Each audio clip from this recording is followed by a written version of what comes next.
School time में एक बार जब मैं अपनी बुक शेल्फ साफ़ कर रही थी तो मुझे एक किताब मिली जो कि काफ़ी पुरानी थी।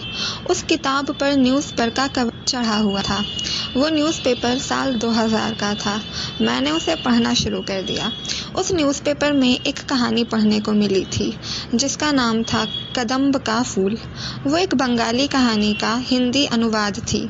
उस लेखक और अनुवादक का नाम अब मुझे याद नहीं है और उस कहानी के कैरेक्टर्स के नाम भी अब मुझे याद नहीं है।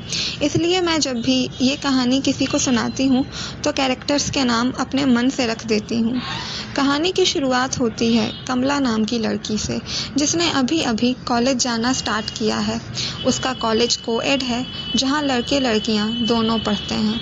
कमला कॉलेज से आते ही सबको अपने क्लास की बातें बताने लग जाती है और उसके भाई बहन कहते हैं बस कर, तेरी इस चपड़ चपड़ की वजह से तेरी सारे क्लासमेट्स के नाम हमें याद हो गए हैं।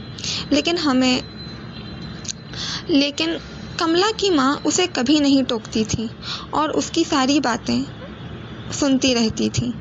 कमला अपनी सहेली रिया के साथ घर तक पैदल जाती थी और बस से वो कॉलेज जाया करती थी। फिर आते समय भी वो दोनों आधा सफ़र बस से और आधा सफ़र पैदल तय किया करती थी। आते वक्त जब वो बस स्टॉप से अपने घर पैदल आ रही होती थी तो उस वक्त कभी कभी उसे नितिन अपने दोस्तों के साथ घूमता हुआ मिल जाता था। नितिन के पिता और कमला के पिता दोस्त थे। कमला अपने एक क्लासमेट चंदन के प्रति आकर्षित थी पर उन दोनों में कभी बातचीत नहीं होती थी। कमला मन ही मन चंदन के लिए पागल हो चुकी थी। उसका मन करता था कि चंदन उसकी तरफ आकर्षित हो, उससे बात करे, लेकिन चंदन उससे कभी बात नहीं करता था। वो मन ही मन कुढ़ने लगी थी। एक दिन कमला, रिया और चंदन एक ही बस से सफ़र कर रहे थे। तब चंदन और रिया आपस में काफ़ी बातें कर रहे थे। सारे रास्ते कमला सोचती रही कि चंदन उससे भी कुछ पूछेगा, मगर ऐसा कुछ नहीं होता। बस स्टॉप पर उतरकर कमला और रिया घर जाने लगते हैं। तभी कमला को लगा कि कोई छोटा सा पत्थर उसके सर पर आकर लगा है। उसने ध्यान से देखा। वो कोई पत्थर नहीं बल्कि एक फूल था, कदम्ब का फूल।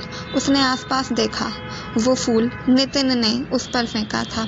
रिया गुस्से में नितिन की तरफ देखकर कहती है, ए, ये फूल तुमने फेंका है? नितिन ने जवाब दिया, तुम पर नहीं फेंका है। शर्मीली कमला इस तरह से सड़क पर किसी लड़के से बहस करने के बारे में सोच भी नहीं सकती थी। वो घर गई और परेशान चेहरे को देखकर जब उसकी माँ ने उससे पूछा कि क्या हुआ तो कमला ने गुस्से में कह दिया, नितिन ने मुझ पर पत्थर फेंका। उसके इतना कहते ही कमला की माँ कमला के पापा को ये बात बता देती हैं। तब कमला को ध्यान आता है कि ये उसने क्या कह दिया। नितिन ने तो फूल फेंका था, पर फूल हो चाहे पत्थर, क्या फ़र्क पड़ता है। बात नितिन के पिता तक पहुंच गई। उन्होंने कहा, आज पत्थर फेंका है, कल किसी पर एसिड फेंकेगा। इस नालायक को कल ही हमेशा के लिए गांव भेज देता हूँ, वहीं खेती बाड़ी करेगा। काफ़ी समय बीत जाता है। कमला का कॉलेज ख़त्म हो जाता है। उसकी शादी तय हो जाती है। उसे पता चलता है कि चंदन को जिस जगह नौकरी मिली थी उस कंपनी से कुछ रुपए चुराकर वो भाग गया था। ये जानते ही कमला को अपने आप से नफरत हो जाती है। ऐसे इंसान के लिए इतना तड़प रही थी वो।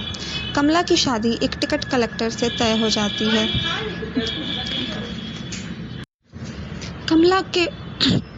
कमला के पति का बार बार ट्रांसफ़र होता रहता था और कमला अपनी घर गृहस्थी में मग्न हो जाती है, बहुत व्यस्त हो जाती है।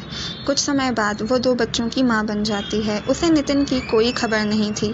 धीरे धीरे उसे ये एहसास होता है कि जिस तरह वो चंदन के प्रति आकर्षित थी उसी तरह नितिन भी कमला को पसंद करता होगा, पर वो कभी कह नहीं पाया।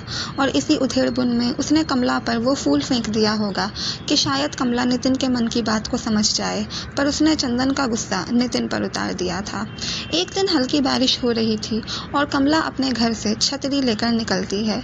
एक कदम्ब के पेड़ के पास वो रुक जाती है और कदम्ब के फूल को सहलाते हुए कहती है, इतने कोमल, इतने पवित्र फूल को मैंने पत्थर कहा, मुझे माफ़ कर दो।